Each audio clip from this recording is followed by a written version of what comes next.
Sa flower shop, ilang araw na nag-aalala ang kaibigan ni Serafina. Ang plano kasi nila magkikita sila every Saturday and Sunday pero wala pa rin to. 3 beses nang wala, wala na ring paramdam. Parang nun lang nabigla na lang tong nawawala at parang kabuti rin nababalik. B, kamusta kayo ni Whiskey? Tanong ni Katie kay Clarissa. Kaga, namula ka pa? Malaki ba? Pangaasar nito na kinasapok ni Katie sa kanya. Kinasuka-suka pa ni Jerome. Bakit ka kaya pinatulan ni Whiskey? Ang baho ng hininga mo tapos si Whiskey ang fresh, parang V-fresh. Hoy bakla, pinatulan ako dahil ako na to. Duh. At saka sa'yo kami magtataka, bakit ka naging ex ni Florida? Ew, kalimutan yun na nga yun. Ang babae yun, obsessed sa akin. Hindi ako pumapatol sa may kifi. Ew-ew ka pa. Ganyan lang yan sa Jerome pero what's happening here? Sabay silang napalingon ang pumasok at tulala sila na makita nilang hinalikan ng lalaking iyon sa pisngi si Jerome na kinatuod ni Jerome at kinapula ng buong mukha. Kael, ang sabi mo mamaya ka papupunta rito. Biglang naging mahinin ang boses ni Jerome habang di makatingin at mapakali sa lalaking bumihag ng puso niya. I missed you, babe. Wika ni Kael na kinangiwi ng mga nakakakitang kaibigan. Kael is Jerome's suitor? Hindi nga kapani-paniwala eh. Dalang akala nilang straight na straight pa sa ruler, papatol sa balikong bakla at mukhang in love na in love pa nga itong si Kael kay Jerome. Di naman sila against sa LGBTQ. Miyembro din sila ng organisasyon. Ano, Chloe? Masakit ba? Pangaasar ni Clarissa na kinatawa naman ni Chloe. Di naman. Loyal ako sa husband ko, no? Nakakadiri kayo. Kinatingin nila kay Kano na pumasok na may dalang baseball bat. Wait, Kael. Sure ka na ba talaga dyan kay Jerome? Seryosong wika ni Katie. Of course. Not. Galing niyong umarte. Just give me bouquet of flowers. Anito na kinaikot ng mata ni Jerome dalang totoo. Magpinsan sila. Bali third generation kumbaga. Muntik nang maging kayo, pero magpinsan lang. Iiyak na yan. Iiyak na yan. Tatahimik ka o sasaksakin kita? Hindi ko naman type si Kael, no? Ang type ko ay... At sa pangalawang pagkakataon, sabay silang napatingin sa pumasok at doon na sila namutla dahil ang lamig ng aura ng lalaking pumasok, pati paningin malamig din. Bouquet of flowers. Vile said coolly and just casually. Be, bakit parang bouquet of flowers ang binili nila? What if? Bulong ni Clarissa at Katie na nanlalaki ang mga mata sa naiisip. Iisa lang ang nililigawan nila. Shocks! Natahimik sila na mapatingin sa gawin nila si Vile. Napatingin din kay Kael. Cool lang nakapumulsang naghihintay sa flowers na pinagawa nito. May nakadisplay ng gawa pero ang gusto nito fresh flowers. Samantala, hindi alam ni Jewel kung saan siya magtatago. Tayong nagdi-disguise lang siya ngayon para hindi makilala ng mga taong hinahanap siya. Pinuntahan na ang bahay nila at alam niyang wala silang mahanap doon. Magaling din magpalusot ang mommy niya. May dala siya ngayong pagkain tungo sa isang bahay na matagal niya nang binili. May 2 yaya doon at malapit lang yun sa dagat. Palingon-lingon siya naglalakad nang tumigil ang kotse niya. Malayo to sa bahay nila at mukhang probinsya na. Once a month siya pumupunta rito para may dalawin at palaging lagyan ng pagkain ng bahay. Pumasok siya na matapos niyang masusian ang bahay na binili. Good morning, ma'am. Bati ng yaya na isa sa pinapantay niya sa bahay niya. How is he? Kumakain naman po siya na maayos, ma'am. Minsan nilalagnat po siya tinahanap ang mommy niya, pero kalaunan tumigil na rin po. Anito na kinakulot ng noo niya at tinanggal ang wig na suot at nilagay ang bag sa sofa. Nakapaa siyang pumasok. Dahil masakit ang paa niya sa heels na suot kakatakbo. Sinuot ang tsinelas na nasa lalagyan lamang sa loob.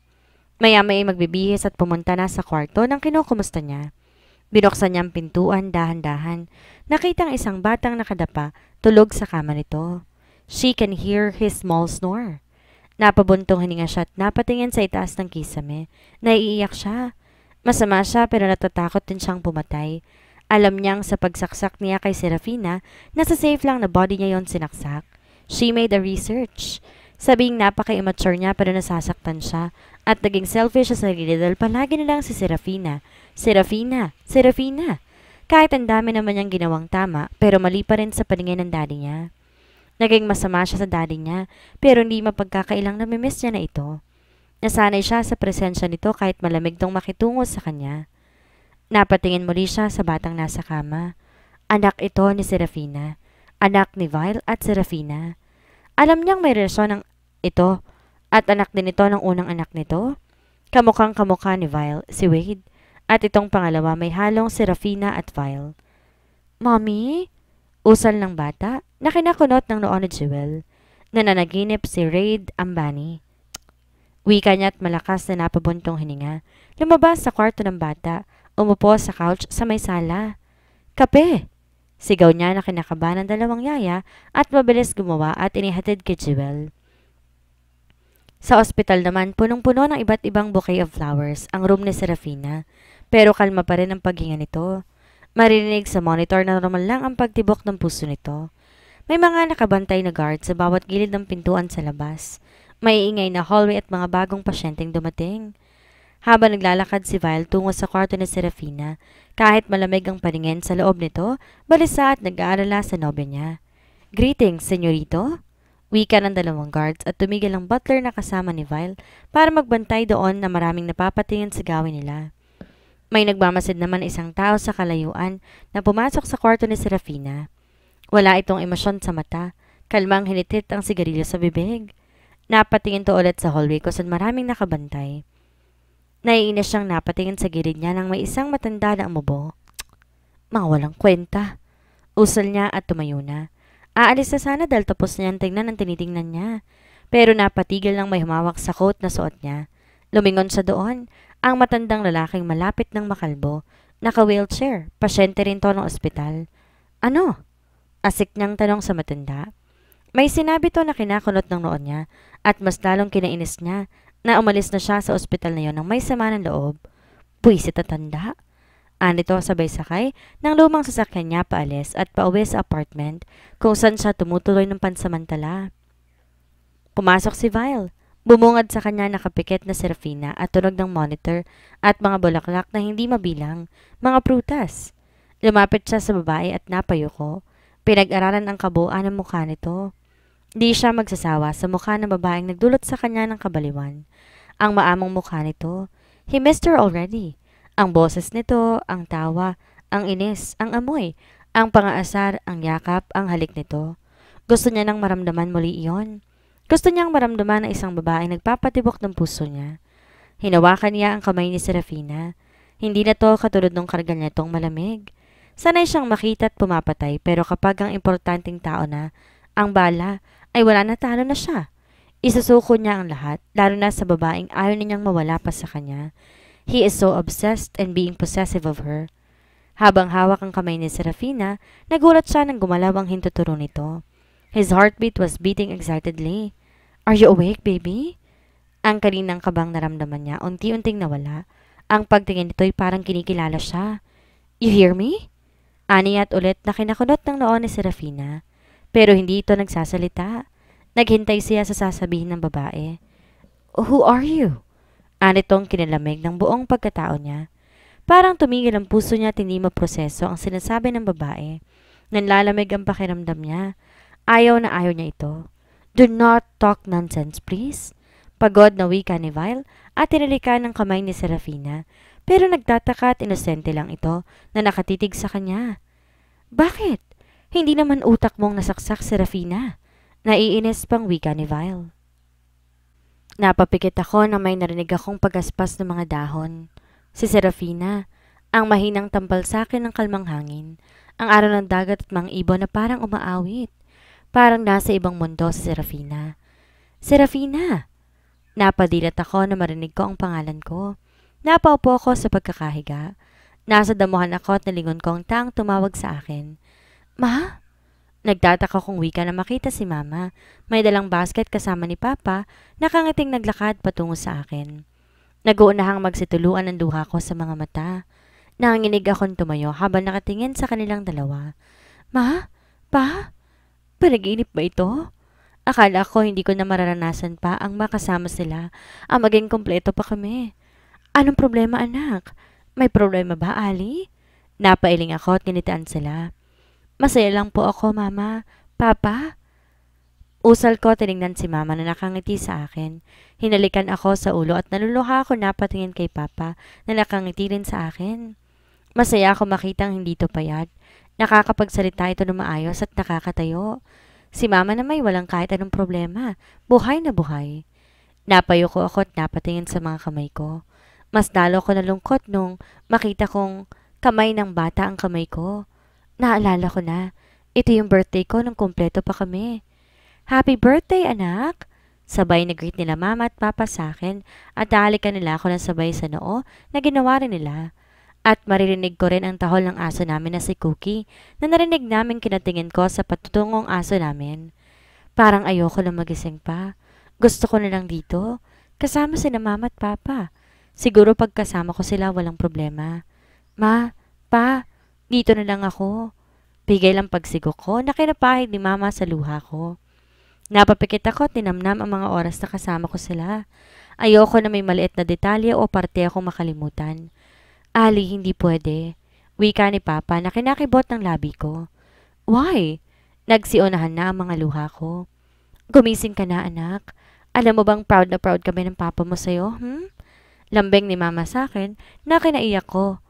Habang tinititigan ang reaksyon sa mukha ng dalawang tao na nawala sa akin. Mahal na mahal ko kayo, mama at papa.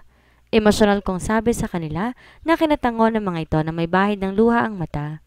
Niyakap ako ng mga to at naramdaman kong unti-unti akong nahuhulog. Nawawala na yung ingay ng mga dahon sa paligid, ang tahol ni Cookie, ang alon ng dagat at ang kalmadong hangin, napalitan ng aparatos, isang makina na parang nasa ospital. Dahan-dahan akong dumilat. Are you awake, baby? Dinig ko sa isang paos na boses. Napatingin ako dito pero blurry ang paningin ko. You hear me? Wika ulit ng taong yon na kinakunot ng noo ko. At nang makilala dahil lumabo saglit ang paningin ko, lihim ako napangiti. Biglang gumaan ang pakiramdam ko. Ewan ko ba parang may nakalimutan ako? Ano kaya yon? Hindi ko na maalalang panaginip ko. Who are you? Inosente ko pang tanong sa kanya na kinagulat ni Vile. Sa gusto kong mang-asar ngayon eh. Don't talk nonsense, please. Narinig ko ang pagod nitong boses habang hinahalikan ang hawak nitong kamay ko. Bigla tuloy ako na konsensya. Fuck! Hindi naman utak mong nasaksak si Rafina. Naiinis pang wika ni Vile. Para tong magwawala pero napangiti ako rito. Dahan-dahang humalakak. Sorry na! Lambing ko dito na kinawala ng kunot ng noo nito at bigla ko nitong niyakap na kinagulat ko pero kinangiti ko na rin dahil ang sarap sa pakiramdam. Niyakap ako nito. Ouch! Ani ko ng bahagyang nasagi ang sugat ko. Don't do that prank again. It's not funny. Patayin mo na lang ako. Anito na kinatingala niya sa lalaki. Kung papatayin kita, paano ko? Napatingin to sa akin. Nakita ko ang paglunok nito at ang pagtaas ng Adam's apple, sabay iwas ang tingin. Nakita ko pang pagpula ng tenga nito. Kaya nga wag mo nang uulitin, maliwanag? Mahina pero paos pa rin sabi ni Val na kinatango ko. Just wait here, I'll call the doctor. Tumango ako ulit dito at tinulungan ako nitong humiga ulit sa higaan. Wala akong ginawa sa maghapon ngayon kundi matulog, gumising, kumain. Para bukas ma-discharge na rin naman ako. Sadyang matagal lang akong nagising dahil maraming dugo ang nawala sa akin. Hindi ko masyadong ramdam ang sakit ng saksak dahil di naman ako galaw ng galaw. Dahil siguro 3 araw at 4 na araw na ngayon kaya't naghihilom na rin ang sugat ko. Natatakot akong makita si Jewel. Hindi ako makapaniwarang nagawa niya sa akin yun. Ganun na lang ba talaga ang galit niya sa akin? Nahanda siyang pumatay ng tao para lang sa hangarin niya. Kinabukasan, Mommy, are you okay na? Nag-aalala tanong sa akin ni Wade na makauwi na ako sa bahay at nasa kwarto ko ngayon. Kapag tatayo ako, may masakit pa ako nararamdaman sa tiyan ko. Yes, baby, pinag-alala ba kita? Yes, Mom. You don't know how much tears I cried. Halika nga, baby. Gusto kong yakapin ang anak ko. Umiling ito. Dad said you're not good pa, kaya no touchy. Anito na kinangiti ko. Come to mommy, baby. Magtatampo ko kapag di kita nayakap. Mabilis tong nakalapit sa akin. Daan-daan ko tong iniyakap sa akin. Hindi to gumalaw na parang natatakot na masagi ako. Kumain ka na ba? Yes, Mom. Why, baby? Sagot ko habang tinanggal ko ang yakap sa anak ko. Nakatingin na to sa akin na parang ang dami nitong tanong. I miss my little brother. Can he live here too? Inosente nitong wika na kinakibot ang labi ko. Hindi ako nahanggang handa sa tanong nito. Of course, baby. Pag makilala na si baby ready ko, nagiinit ang sulok ng mata ko. Biglang naging active ang mga mata ng anak ko. Yes!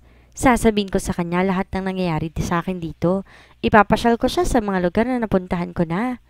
You will, baby? Sagot ko at pasimpleng pinahid ang luha sa mga mata ko. Good evening, Senyorito Vile. Sabay na wika at yoko na naman ng Carmelita. Napatingin ako kay Vile at nakatingin din siya sa akin. Nakakunot na ng noo na parang hindi natutuwang nandito ako sa kitchen. Good eve. Andito sa malamig na paraan. Nakatingin pa rin sa akin. I told you to stay in your room. The doctor said that you need long rest.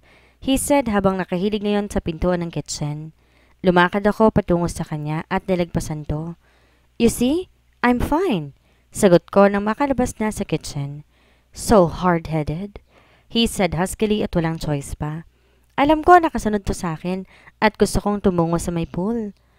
Nadaanan ko ang butler sa bawat sulok na nagbabantay. Ang mga guards nasa labas din. Yung sobrang laki ng bahay pero paulit-ulit yung lugar na napuntahan mo dahil natatakot kang maligaw? Umupo ako sa lounge chair ng pool. Naramdaman ko rin si Vile na naglakad papunta sa gawi ko pero nilagpasan ako nito. Lumingon pa to sa akin. Nakapamewang to na kinataka ko. Nakasuot siya ng pambahay at kitang-kita ang bakat ng muscles nito sa katawan.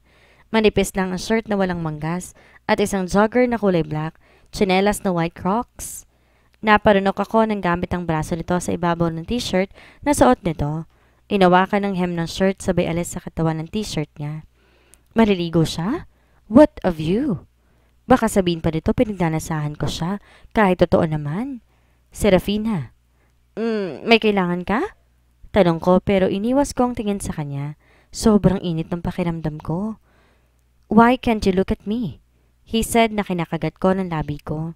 Dord, bakit naman kasi sobrang nakakaakit itong taong nasa harapan ko ngayon? Ayoko magkasala. Hindi ano ba yun? Look me in the eyes, Serafina, he said. Tumingin kaya ako, malayo ka lang. Sigaw ko dahil nadala ko sa kaba.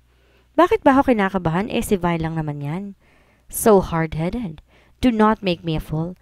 My eyes are not my ears. Anito na kinahiya ko. Napatingin ako sa mata nito na para akong natuod nang umiti ang mata nito at para may sariling buhay na nanghihipnotismo. Very good, baby. Napahawak ako sa puso ko. Anong espiritu ba ang pumasok kay Vile? Nagwink ito sa akin at lumubog sa pool sabay langoy sa kabilang banda. The sun was high in the sky, casting a warm glow over the pool area. Vile was in the pool, cutting through the water with strong, confident strokes. Naramdaman ko ang pagtigil ni Vile sa paglalangoy. Kita ko rin sa peripheral vision ko that he climbed out of the pool. He walked towards me na kinabilis ng tibok ng puso ko. Dito yata ako mabibinat sa mga pinaggagawa niya. Tumigil to sa harapan ko kaya't napatingin ako sa kanya. Water droplets trailing down his muscular body. He was usually so distant, so cold, but today there was softness in his eyes that she had never seen before. Nagtataka ako when he reached his hand na nilagay ko rin ang kamay ko sa kanya. Hinila ko nito ng marahan para makatayo sa pagkakaupo mula sa lounge chair. He held my hand, his grip firm yet gentle. I need to ask you something, he said with his serious voice. Napatingin ako sa kanya. My heart is pounding in my chest. Ano bang itatanong niya? He took a deep breath, then looked at her straight in the eyes. Will you marry me? He asked, his voice barely above a whisper. I was taken aback, my eyes widening in surprise. Pero napatingin ako sa mga mata ni Vile. I saw the sincerity sa mga mata nito. I knew that he meant every word. Hindi ang katulad ni Vile ang magbiro. Nanlalambot ang tuhod ko. Tulala at gulat akong nakatitig lamang sa kanya habang hawak ito ang kamay ko at naghihintay na sagot ko. Wait, nananaginip pa rin ba ako?